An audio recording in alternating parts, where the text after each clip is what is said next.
Hola, hola a todos, todas, todes. Esto es Don Quijote y Gonzo, episodio 40. Y yo, como siempre, pues soy Esther Gómez Sierra. Gracias, como siempre, a Patricia y a Pedro, también a Jonathan, a Pachi, a J. Benet y a todos, todas, todes los que seguís este canal. Nos alegramos especialmente de las candidaturas a los premios Feroz y Goya de El Cautivo y en especial de las de Miguel Reyán, como en el papel de Sosa, como mejor actor de reparto o actor secundario, que también se le llama, ¿no?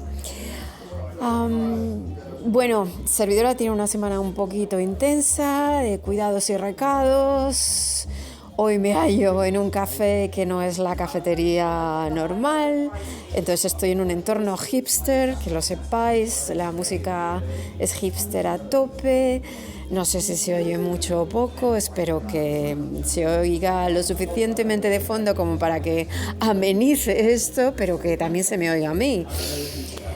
Siempre tengo la sensación, por otra parte inevitable, de que se me quedan cosas por comentar.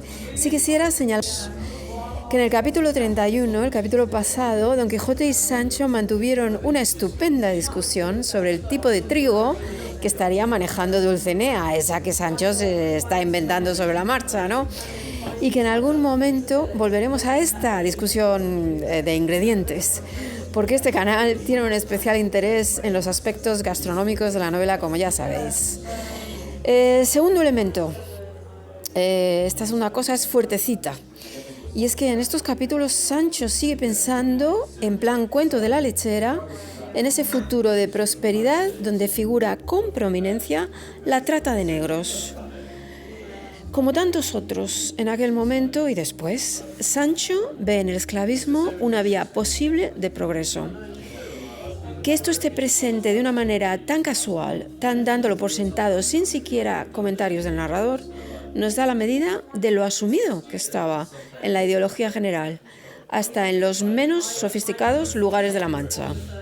Y ahora al lío, porque nos encontramos en un punto de la novela en que tenemos abiertas unas cuantas avenidas de ficción no resueltas. La primera, por supuesto, es la historia de Don Quijote y Sancho en general. La segunda, la historia de Cardenio y Luscinda. La tercera, la historia de Dorotea y Fernando. La cuarta, la historia de Dulcinea, entre comillas, es decir, esa Dulcinea que se ha inventado a Sancho y que va a traer consecuencias. Bueno, y con estos, digamos, 4 frentes abiertos, ¿qué pensamos que va a hacer Cervantes? Pues aquí no decepciona. ¿Qué va a hacer?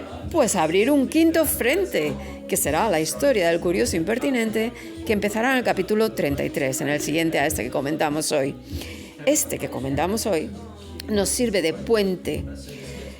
Los personajes, esa cuadrilla de Don Quijote, como dice el título, llegan a la venta donde mantearon a Sancho, la venta de Juan Palomeque el Zurdo, que se convertirá en una especie de tercer espacio como, yo qué sé, la cafetería de Friends, ¿no? Por supuesto que Cervantes podía haber optado por inventarse otra venta, pero claro, entonces no tendríamos el inmenso placer de volvernos a encontrar con los personajes del ventero y la ventera y su hija, a los que conoceremos mejor, con más matices y particularidades.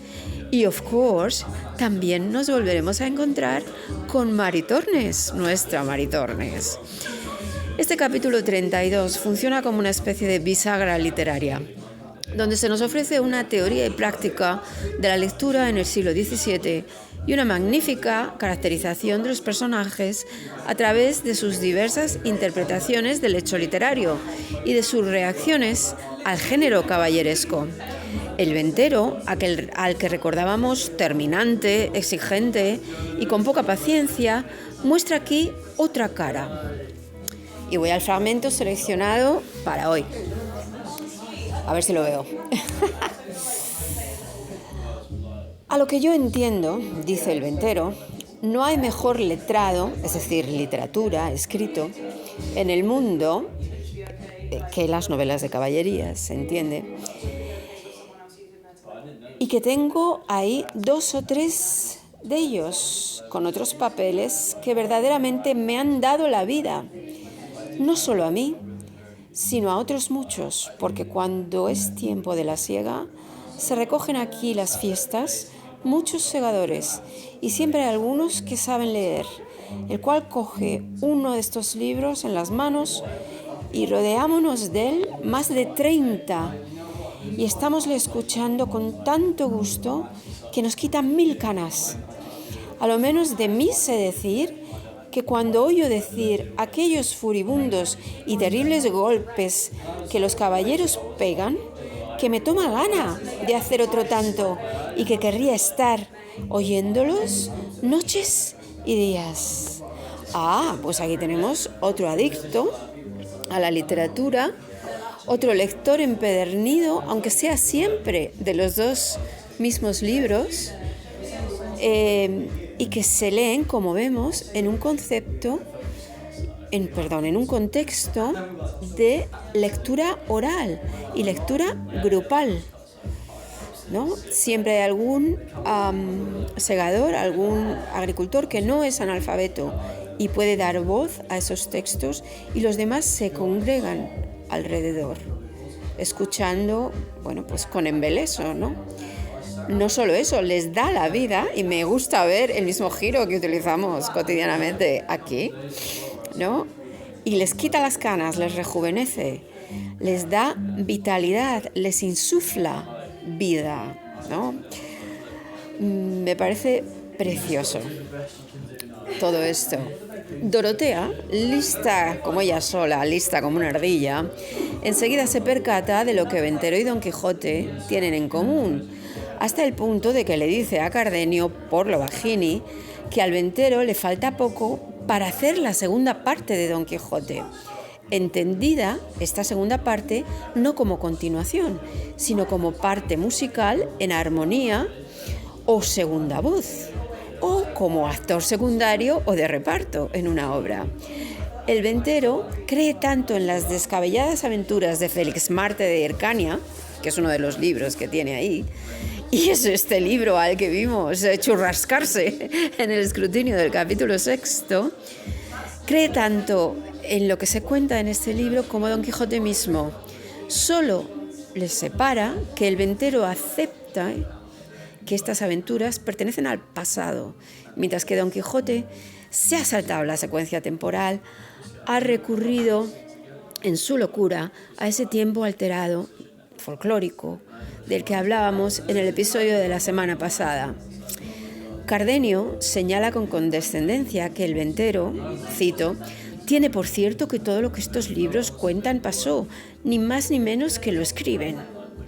Pero, en fin, está Cardenio como para hablar. Él, que se tiró a los montes porque no podía compaginar en su cabeza las decepciones de la vida con su falta de nobleza y arrojo para reaccionar ante ellas. Bueno, se nota que Cardenio no me cae muy bien, ¿verdad? Ya se nota. Pero demos un paso atrás y echémosle una mirada a este friso de personajes en la venta. Cardenio y Dorotea destacan como la beautiful people que son.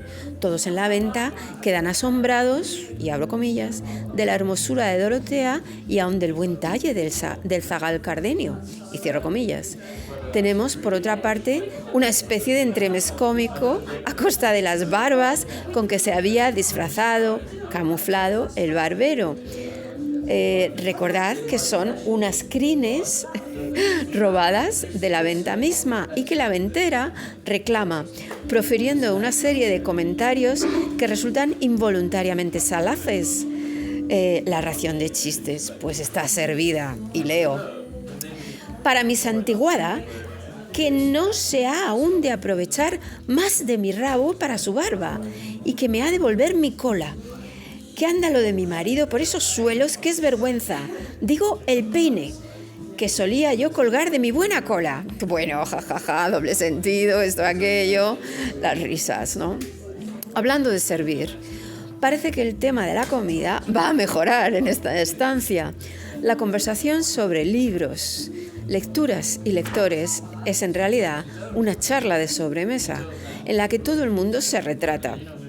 Al ventero le gustan las aventuras de estos libros, a Maritornes las historias de dueñas cómplices en encuentros amorosos con una evocación que recuerda a escenas de la Celestina. A la hija, a la doncella, le conmueven las lamentaciones de amor, es decir, lo sentimental de estas historias.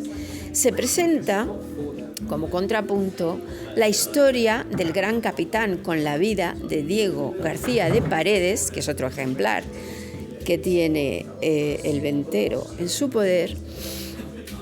Digo, con la historia de Diego García de Paredes, también conocido como el Sansón de Extremadura.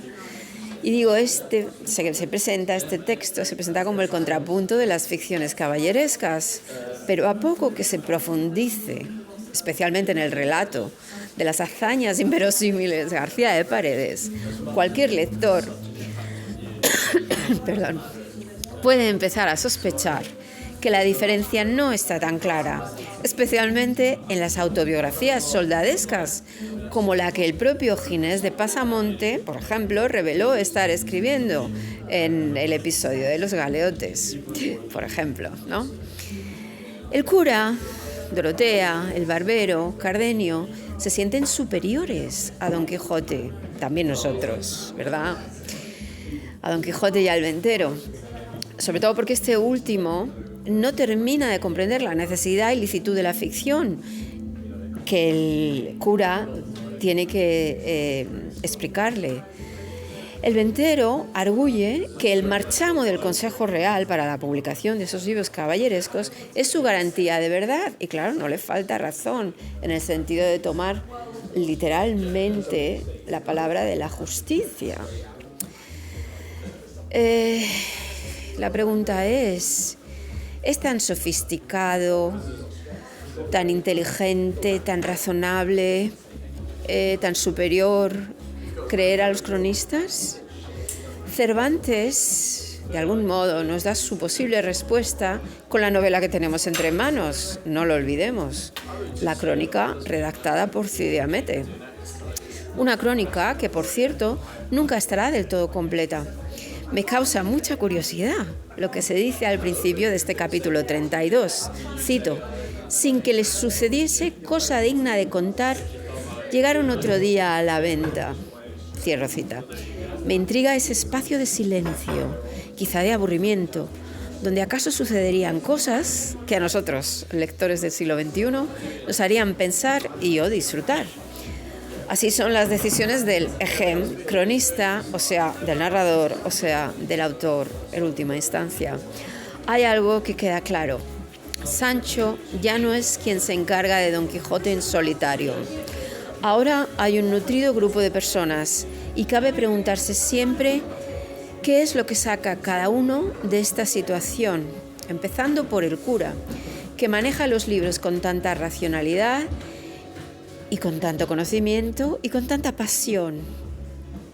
Por supuesto, se fija en un manuscrito que hay en esa menguada biblioteca del ventero y que es en realidad una, cito, maletilla vieja cerrada con una cadenilla, fin de la cita, perteneciente a un antiguo huésped que quizá vuelva a recogerla. El cura solicita copiar ese manuscrito y se ofrece a leerlo en voz alta para solaz de los demás, especialmente Dorotea, a quien le cuesta dormir, según confiesa ella misma. Ay, Dorotea, ¿y cuánto te entendemos? No va a ser una obra de devoción, eso ya nos va quedando claro. Y me pregunto cuánto hay de subterfugio y de autoengaño en este sacerdote licenciado, siempre dispuesto a inventar historias.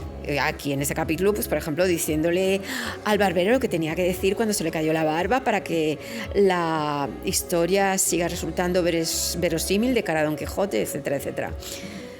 Y siempre el cura dispuesto a disfrutar de ficciones, un lletraferit, un letra herido, con todas las heridas de las letras.